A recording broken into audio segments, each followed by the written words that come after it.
Oke pemirsa, kita lanjutkan dialog kita kali ini bersama Bapak Pumpida Hidayatullah, anggota Komisi 9 DPR RI soal pengaruh kenaikan BBM terhadap buruh. Jadi nasib buruh kita sesungguhnya dalam kenaikan BBM mendatang ini, pertanyaan saya adalah siapa yang diuntungkan kenaikan BBM mendatang? Apakah 15 juta keluarga miskin ataukah pemerintah yang bisa mempertahankan APBN-nya dan merugikan buruh barangkali? Ya. Pertama-tama yang diuntungkan sebenarnya adalah APBN ya. Jadi jangan bilang pemerintah, APBN yang diuntungkan. Karena sebetulnya hanya balancingnya akan lebih kelihatan sehat aja APBN itu. Ya kan? Itu aja sebenarnya agendanya. Tapi kalau yang hampir semua orang, semua pihak dengan kenaikan BBM ini dirugikan. Tidak ada lapisan masyarakat yang diuntungkan sebetulnya. Jadi pemerintah pun juga dikena beban juga sebetulnya kan, karena dengan operasi katakanlah biaya-biaya perjalanannya juga akan naik juga semua kan sebenarnya. Tapi importir minyak kan untung lah sebetulnya. Loh, importir minyak nggak ada hubungannya sebenarnya. Tapi kan importir minyak yang berdasarkan subsidi itu yang merupakan mafia minyak yang dari dulu nggak bisa dipukul ini sebenarnya.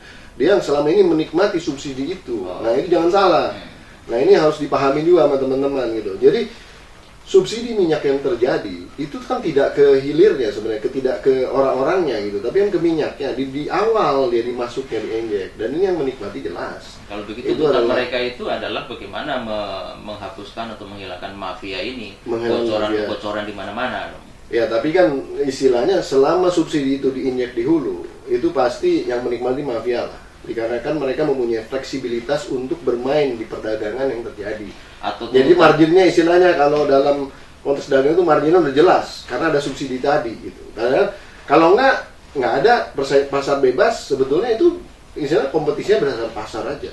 Atau tuntutan para buruh adalah kenapa pemerintah tidak membangun kilang-kilang gas sehingga soal minyak bahan bakar bisa diganti lah kayak gitu. Itu juga tidak mudah karena pasokan gas kita juga tidak bisa mumpuni seluruh kebutuhan energi di Indonesia. Infrastrukturnya itu yang infrastrukturnya pertama, tapi supply-nya juga kalau dihitung itu masalahnya kita juga dikontrak tinggi ya, pembelian gas kita dikontrak jumlah banyak ke luar negeri. Ini juga kesalahan kebijakan yang harus direvisi sebenarnya, tapi kan nggak dikunjung revisi juga oleh pemerintah. Jadi harus ada keberanian dong, misalnya yang China kemarin itu. Setuju lah, kita nggak sebut nama-nama dan nggak sebut tempat-tempatnya lah, tapi kan permasalahannya itulah. Jadi istilahnya pada saat ini Indonesia ini kaya dengan energi, tapi mempunyai permasalahan energi yang signifikan. Kan lucu gitu. Harusnya memang ada keberanian-keberanian untuk mengalihkan atau membuat istilah suatu sistem yang baru, tatanan baru dalam ketahanan energi. Nah, saya jadi bicara untuk Komisi 7 nih kalau misalnya, tapi intinya begini, intinya kembali ke masalah buruhnya. Buruh ya. Bagaimana buruh kemudian tadi saya bilang harus lebih baik menuntut UMP-UMK-nya disesuaikan dengan kenaikan BBM, itu lebih real. Karena apa? Suatu saat hampir semua pemerintahan di seluruh dunia itu nanti mengacu kepada angka perdagangan minyak bebas, harganya berbasis dunia. Karena apa? Karena sebenarnya fleksibilitas melepas harga minyak ini membuat beban APBN kita juga fleksibel di kemudian hari. Tujuannya apa? Tujuannya jadi APBN bisa dialihkan kepada hal-hal yang lebih populis. Oke, pada waktu dekat ini mungkin ditujukan dalam konteks BLSM tadi, yang katanya diberikan permen-permen yang cuma sebentar aja. Tapi ke depan kan sebenarnya bisa diubah menjadi suatu program yang lebih real. Misalnya dalam konteks BPJS itu lebih real kan, jadi masalah kesehatan dinaungi. Jadi istilahnya buru-buru dan orang-orang yang miskin ini bisa ditambah lagi penerima bantuan iurannya untuk BPJS, sehingga orang-orang yang miskin dan rentan tidak perlu membayar iuran di BPJS, tapi masalah kesehatannya di cover semua. Itu salah satu pendekatan. Yang kedua juga ketika katakanlah masalah pendidikan menjadi isu, di situ juga bisa diberikan program-program yang real untuk mendidik generasi muda ke depan, mendapatkan pendidikan yang layak gitu. Itu juga basis-basis edukasi yang bisa dikembangkan gitu ke depan dengan dialihkannya subsidi-subsidi yang jelas sebenarnya menguntungkan mafia, bukan menguntungkan siapa-siapa, tapi mafia gitu. Kalau kemudian dia diuntungkan orang-orang diuntungkan dengan harganya, kan sebenarnya harga ini adalah bukan harga real gitu, harga relatif gitu. Karena apa? Karena sebenarnya yang mendrive kebutuhan itu tidak hanya BBM, tapi juga harga-harga supply demand daripada keadaan barang-barang di pasar. Seperti misalnya cabai naik kemarin kan, itu nggak ada hubungannya dengan kenaikan BBM gitu, karena memang tidak adanya cabai di lapangan. Sama juga kedelai juga seperti itu. Nah, hal-hal seperti ini sebenarnya yang harus dilihat secara holistik, bagaimana kemudian buruh-buruh ini tetap mendapatkan basis-basis makanan 3 kali dan 4 sehat 5 sempurna, kemudian mendapat pendidikan, kesehatan, dan kemudian paling tidak dia bisa tenang lah di rumahnya gitu ya. Tidak ada ribut-ribut, tidak ada apa di tuntutan-tuntutan yang istilah tadi saya bilang anaknya sekolah pakai apa dan lain, itu semua bisa diselesaikan.